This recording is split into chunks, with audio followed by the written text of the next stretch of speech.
make it out this thing healthy is always the number one goal, man. And then getting to be back around the guys, everybody competing at the highest level, everybody been putting all the work that I knew all these guys were going to do, man. So coming out here, being able to see all of them and being able to take this field one last time with those guys, man, it's definitely a great feeling.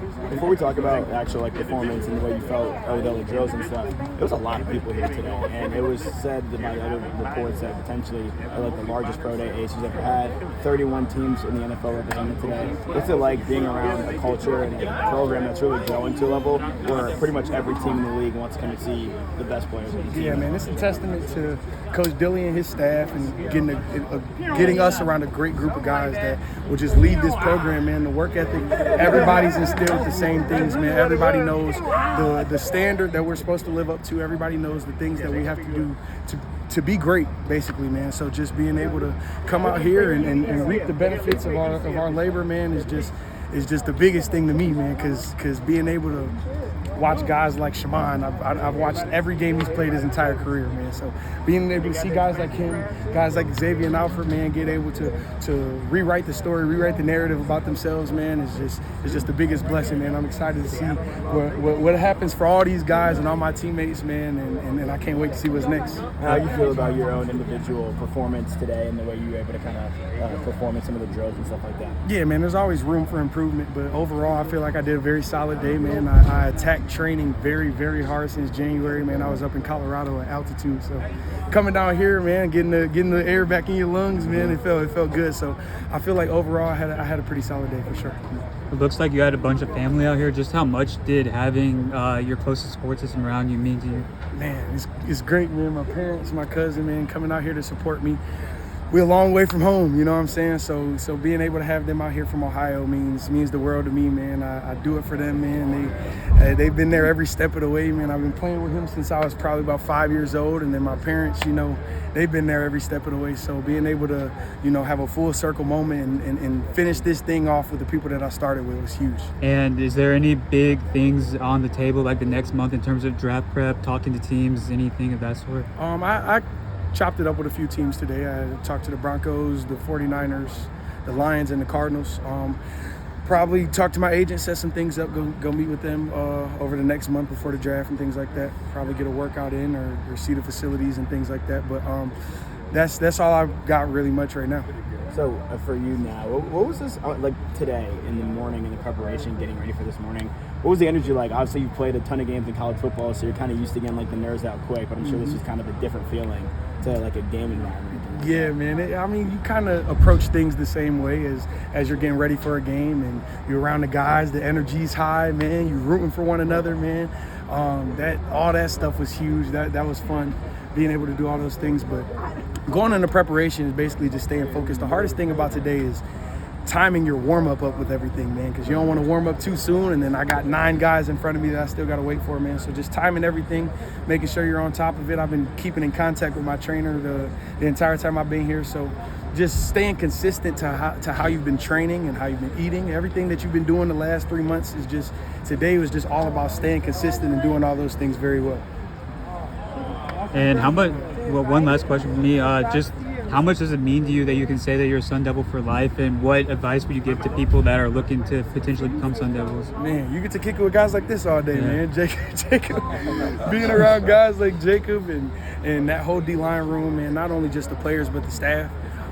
Being a Sun Devil is huge, man. Just being able to be a part of something that's bigger than yourself, man. Everything around here, nobody's selfish, man. There's no I in team in this building, in this facility.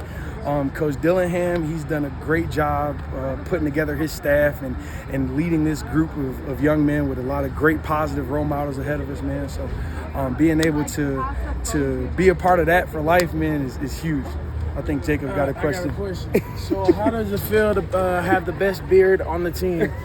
I might be second to you the whole time. If you just need to go get a lineup, but I might be second to you. There's a little wiggle. How did it go compared to what you hoped today with the testing and all the on-field stuff? Man, everything was on par, man. I feel like I attacked this training session very hard, man. I went up to Colorado, like I was telling them, I went up to Colorado. So getting into that altitude, man, attacking it very hard is definitely beneficial. Shout out to Joe Parker and Kingdom Performance. Those guys got me right. and I can't wait. I can't wait to, reap the, see the benefits of everything that we put on tape today, man. So I'm excited to see what happens. Do you see versatility as like one of your strengths, just because of the way that you can play in different fronts and schemes? Absolutely. I kind of look at myself like Play-Doh or clay, man. Wherever somebody needs to mold me and shape me to fit their scheme, I can do it. Whether it's a 3-down front, whether it's a 4-down front, whatever it needs. You need me inside, outside. You need me to rush the passer on 3rd down from the inside. You need me to stop the run from the edge. I feel like I'm versatile and I'm good enough to do anything. You ended the sorry. What were the main things you took from Dyron, just working with him? Man, just mastering your craft, man. Just being intentional with your work. Some people go out and they hit a bag every day and you might not know what you're doing and things like that, man. But Coach Dyron is real fine tuning on the little minute details, man.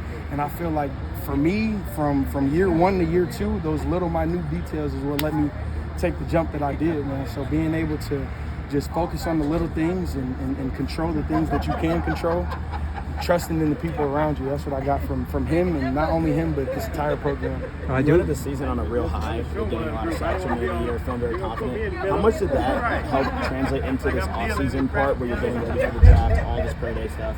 That confidence kind of carry over for the last couple of months? Absolutely, man. Towards the end of the year, I felt like I can't pinpoint what it was, but I feel like I found my groove, man, and I took that just into training. I ended the season very well, and then probably took, a week off. Then I went up there to Colorado, and I've been training ever since for this day, man. So just being able to put everything together for one day, for one goal, probably never have to run another 40 in my life. But being able to just put it all together for today, man, that was huge. I do have one question about this year's team.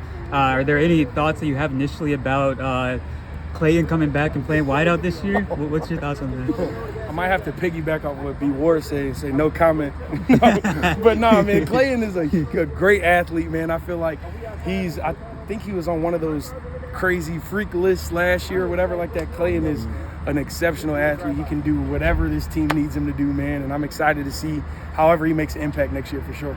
We saw at the end of the regular season how much this place kind of meant to you, how tough it was to leave. Now that there's been some separation time, you went up to Colorado. How are you going to remember this place? Man, I had some of the best memories of my college football career here, man. Whether it's going to the CFP, whether it's going to Camp T, whether it's just being around the guys, man. I feel like coming here, I created a brotherhood for life, man. And any one of these guys that walk through the facility, past or present, man, we're all locked in. Everybody really gels together, man, and I feel like that's a testament to Coach Dillingham, man, and the vision that he has for this program, and the trajectory that this program and this area is on. Not only just the football team, but everything outside of it, man. I feel like ASU as a whole is just on the rise. The men's basketball team has got a new coach. Girls basketball team just had a crazy run going into March Madness, man. So I just feel like, as a whole, as a university, everything here is on the rise for sure. Has there been anything about this pre-draft process that stuck out to you? Just how serious you have to take every detail, man. Whether it's a start in your 40, whether it's making sure you touch the line or everything about this process turned from having an opponent to racing the clock, man. So everything, just focusing on all those little details was probably the biggest part that stood out for me.